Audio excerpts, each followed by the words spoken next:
Today I will explain about inheritance in Java. What is inheritance? Inheritance is the process of acquiring the properties and methods from superclass to subclass.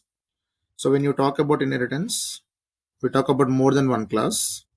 So the first class what you're writing should be considered as a superclass, and the superclass holds all the common features from which the subclass can access. So the superclass is holding some instance variables, that is nothing but properties, and methods are nothing but functions. So the superclass will be holding some common functionalities, and that can be reused by the subclasses. So the subclasses can derive the features of the superclass into itself. That is called as inheritance. That means here the basic advantage what you're getting is reusability. So whatever you're writing in superclass, again the same thing need not be repeated in the subclass. So that reusability concept is the best advantage of inheritance. The main purpose of inheritance in Java is to provide the reusability of code so that a class has to write only the unique features and rest of the common properties and functionalities can be inherited from the another class. Now, as I said, the superclass is holding all the common properties and functionalities, and the subclass only need to reuse that, and also the subclass can add its own features. That means subclass can add its own variables, subclass can add its own methods apart from reusing from the superclass properties and methods.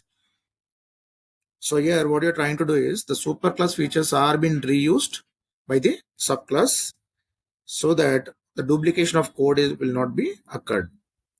Now what are the terms used in inheritance? So class is one term where class is a collection of instance variables and methods, or I can say class is a collection of objects. Now when I talk superclass, so the class which holds all the common functionalities can be considered as a superclass, or it can be called as parent class, or it can also be called as a base class. Now subclass is nothing but the class which is going to derive the properties from the superclass. The subclass can access the features of the superclass, and it can derive its own functionalities also. So if I call superclass, I can use the terminology called subclass. If I use parent class, I can use the terminology for child class. Then base class means the derived class. So these are all the terminologies implies the same the subclass. These are for the superclasses. Now just see the example of inheritance. Now here we have one class. Now here we have one class, and this is a class name called person. And these are the instance variables which are called as fields. So we have name and we have email ID. So two properties are there. So for any person, the name will be there, and email ID is also available. Now we have the subclass called employee. Now employee is extending a class called person. So this is superclass. This is subclass. So here the employee need not again write the name and email ID because these properties are being derived from superclass to subclass. So not only these two, here you can see they are adding their own properties also, like department field is one and the salary field is another one. Now here these two are only limited to employee, and the name and email ID also can be taken into this one. Okay, so we are extending the employees, extending the features from the person. Now here one more class which is also a subclass of person. The person could be a customer. So customer will also have the name and email ID. So these features, these variables can be derived into this class. Along with that, the customer is having its own fields like customer type and company name. Okay, so like that, you can derive a number of classes. So one class can extend only one class in Java. So here you can say the customer is extending only one class called person. Employee is a separate subclass which is also extending only one class called person. So these name and email ID you are not able to see into the subclasses. If the concept of inheritance was not there, then basically we would have written name and email ID here, name and email ID in this particular class also. So when you write name and email ID here and name and email ID here, the duplication of code is been occurred. Now here you can see we are not writing the name and email ID in both the classes, but we are trying to take the name and email ID from the super class. So here we are not writing externally, so that is nothing but we are trying to reuse this particular thing into the subclasses. Otherwise, we would have written here and here so that the duplication of code occurs. But through inheritance, the duplication of code has been reduced. Now coming to syntax, as for this example, how do you write in your Java program? So we write a class keyword in order to declare a class in Java, and this is a class name. So as per the previous example, the person is a superclass. So you're writing class person. Now you write your own properties and methods like name, email ID was there. No, you can write here. Then one more class, which is a subclass. Class employee is a subclass that is extending the features from a superclass called person. So you need to use a keyword called extends for inheritance. So subclass name extends the superclass name. Superclass name is already defined here. The same name you need to write. Now this is becoming a subclass name. Now here you write your own properties like salary you are writing, then the department variable you are writing. Those two fields can be mentioned here, and the name and email ID can be taken from here. Then one more class called customer, which is also extending the features from the superclass called person. Now here you can write the customer type and the other attribute. So along with this, the name and email ID is also been taken because you're writing extends person. So when you're writing the coding, you need to use a keyword called extends, and a subclass can extend only one superclass at a time. In Java, one subclass can extend only one superclass. There is no provision of extending more than one superclass at a time. Okay, so here also you can see employee subclass extending from only one superclass called person. The customer is also extending from only one superclass called person. So extends keyword is used for inheritance. So here I have clearly mentioned the employee is a subclass. The customer is also a subclass. So here you can write class subclass name extends superclass name. Here also class subclass name extends superclass name. Here class with a superclass name. Now coming to the advantages of inheritance. Now we have code reusability.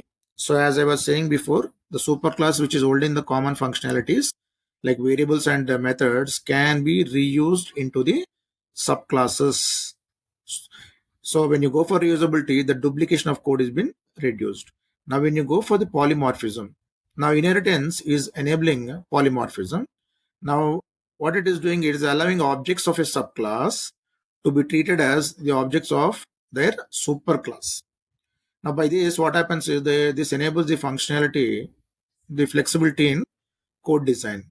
Because here the concept is whenever you are trying to go for inheritance, we will create an object of subclass and we are able to access the subclass properties and methods, as well as with the same subclass object we can access superclass properties and methods also. So we need not externally create any superclass object and we need to call the functionalities of the superclass. So only subclass object is been acting as a superclass object. So in that way, it is enabling the polymorphism. Then it promotes code organization. Now, when you talk about superclass and subclass concept, so in the superclass, all the common properties are going on. In subclasses, its own specific properties are going on. So like that, we need to organize the code which goes into the superclass, which comes for the subclasses. So in that, we need to go for a proper organization of the code so that there is no ambiguity and no code duplication occurs. Then we go for facilitating the method overriding. When I talk method overriding, we talk about inheritance, obviously, because method overriding says that whenever you are using a method syntax in the superclass, the same method syntax should be followed in the subclasses. So subclasses can provide their own logic. See the method name, its signature has been same in superclass subclass, but the logic whatever you're writing in subclasses can be changed based on the requirement of the subclass features. So in that way, the method overriding is only providing the method signature, but according to your requirement, you can write your own logic. It need not be the same logic as a superclass. Then it saves time and effort. So anyhow, we are trying to derive the features from the superclass to subclass in spite of writing again and again the same variables and methods in subclasses. So obviously we are trying to save our time due to reusability concept, and we don't put much more effort in order to write the extra coding for this. So in that sense, I can say that it is saving time and effort. Now it enhances extensibility also. So what I was saying is, you are trying to derive the features from the superclass. Fine. What all variables are there, what all methods are there, you're deriving. But still there is a scope of writing your own methods into the subclasses. Own variables can be accessed, written in the subclasses. So as per the previous example, I was taking employee extends person. Now person was holding only name and email ID, but when you see the employee subclass, it is writing the department and salary.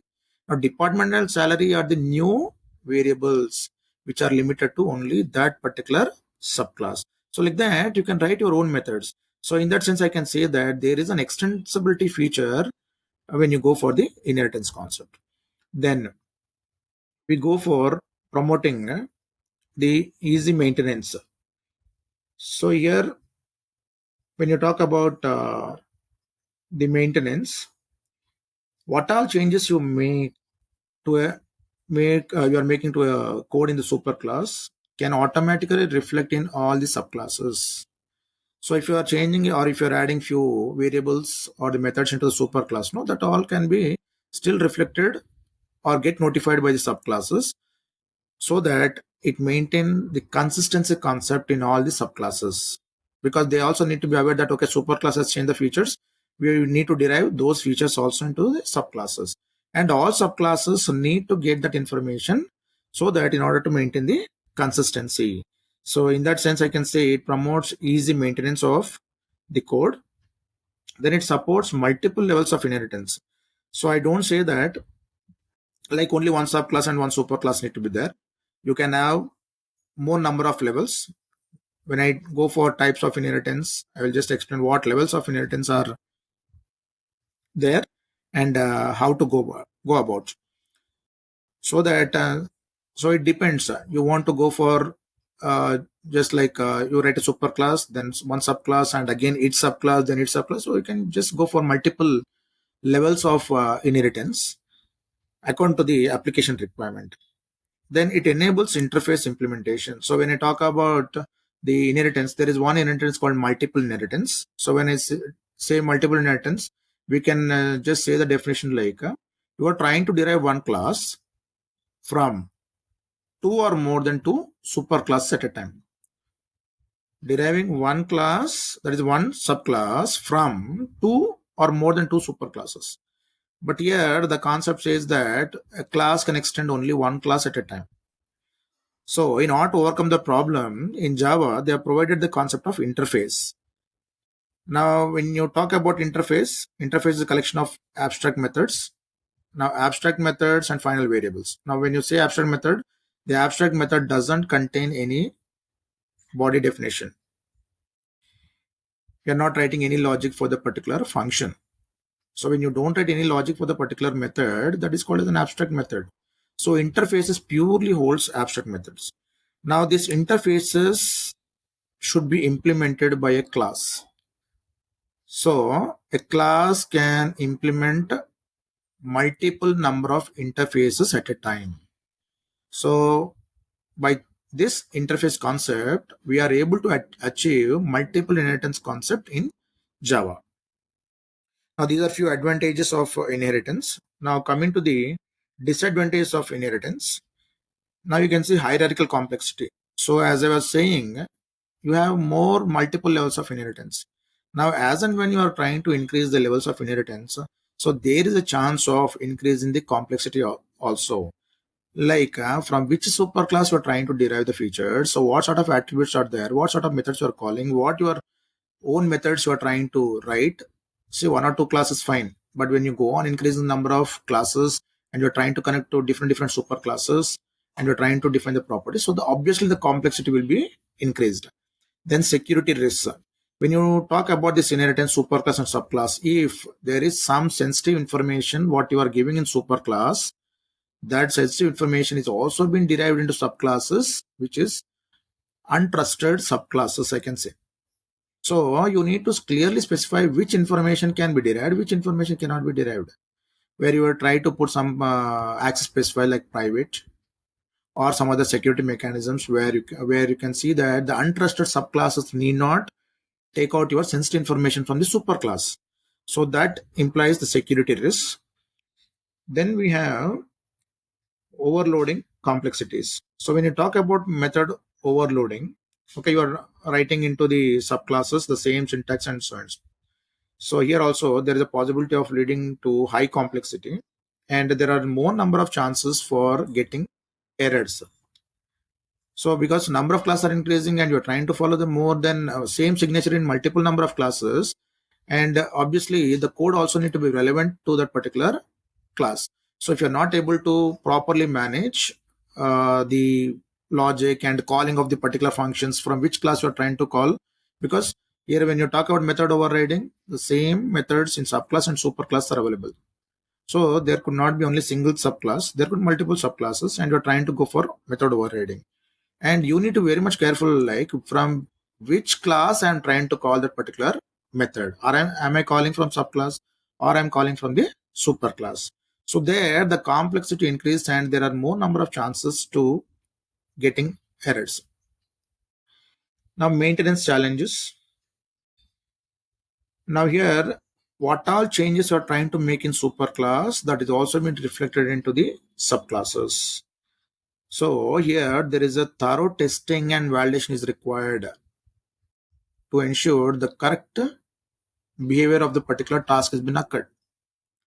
Because you are going on adding or removing from the superclass and that has also been reflected in subclasses, then obviously there is no thorough testing and validation of the data, then obviously the wrong results are being produced. So that is one of the critical tasks what you need to see. Then we have violation of encapsulation. Now when you say encapsulation, I can say that you are trying to put some instance variables and methods into a particular class and you are trying to protect that. But here when you talk about inheritance, we are trying to give the access of the superclass variables and method to subclass. But here you need to be very much careful which data you need to give, which data should not be given. So if you're not trying to properly manage, so that implies you are trying to violate the concept of encapsulation, because encapsulation itself says that you need to protect your data properly. But when you're trying to give your information from the superclass to subclass, you need to very much clearly mention which data is private to itself, which data should be public, and which data to be given to the subclasses, which data should be given to non-subclasses. Okay, if you're not able to manage that properly, then obviously the encapsulation concept is not applicable. So that leads to violation of encapsulation. Then we have method conflicts. Now, when I talk about method conflicts, the same method can be in the superclass, the same method can be in the subclasses. So if you're not able to identify those particular methods from which subclass and which superclass, then obviously which is from the superclass and what you are calling, then obviously it leads to the conflict. So that conflict can lead to ambiguity and the compiler errors can be occurred. So you're very much careful, like which method you are writing where, and how to define those methods. And because generally the problem occurs whenever the method name is same, and in superclass and subclass, that's the concept of method overriding. Okay, then only the problem arises. Otherwise, if you are writing individual methods, no issues. The superclass methods are separate, subclass methods are separate. Ultimately, by using subclass objects only, we are able to call the superclass methods. So there is no issue when you have a different method names, but when you have the same method name and same signature, then only the problem arises. Then increase the testing conflicts. Now you have so many methods, so many things you're trying to do, but you need to see that the testing of this particular application also need to be done properly. Because as and when you are trying to add variables, you are trying to add subclasses and some superclasses, then there is a lot of confusion. So obviously, if you want to make your application perfectly, a lot of testing need to go on. So that is also a challenging task. So these are few disadvantages of inheritance. Now coming to the types of inheritance, you can see these are the types of inheritance. When I talk about simple inheritance, only one child class, that is subclass, one superclass. So one child class is derived from one parent class. That is the concept of simple inheritance. So what all features are applicable here that can be derived into the subclass? The subclass can write in its own methods and variables also, apart from deriving these features.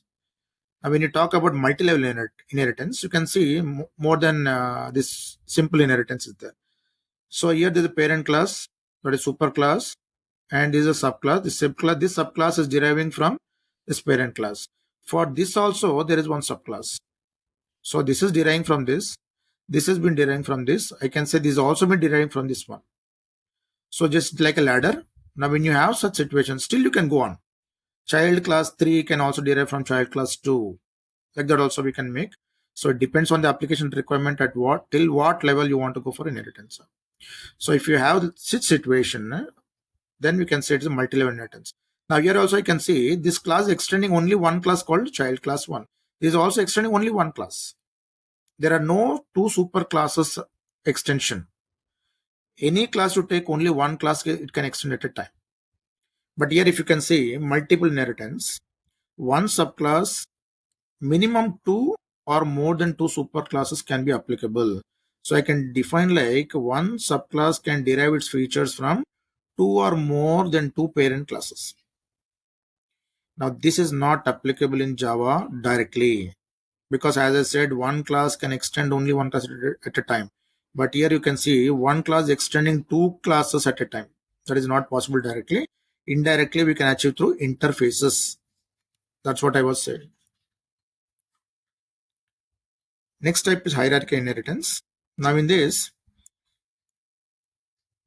one parent class, we have number of child classes. So I can say that more than one child class can derive its properties from one parent class. Now this is possible. See, if you take child class 1, it is extending only one parent class. Now this class is separate. This child class 2 is extending only one parent class. So this is applicable in Java directly. Now here this is an hybrid. When you talk about hybrid, it is a combination of more than one type of inheritance. Suppose if I take child class 3 to child class 1 to parent class. Now if I take 1, 2 and 3 in this level, I can say it is a multi-level inheritance. If I take child class 1 and child class 2 is deriving from one parent class, I can say it is a hierarchical inheritance. When I say this one, child class 1, child class 2 and this one, here this is a class, it is deriving from more than one parent class. Then if you take only this much part, it is a multi-level inheritance. So it is, if I take only these two, child class 2 and parent class, it is simple inheritance. So like this combination of more than one type of inheritance is nothing but hybrid inheritance. So these are few types of inheritance. So in the next video, I'm going to take one inheritance and I will show a application how to work with inheritance individually. So I hope I've given some input on the inheritance concept. And if you like this video, please share and subscribe. Thank you.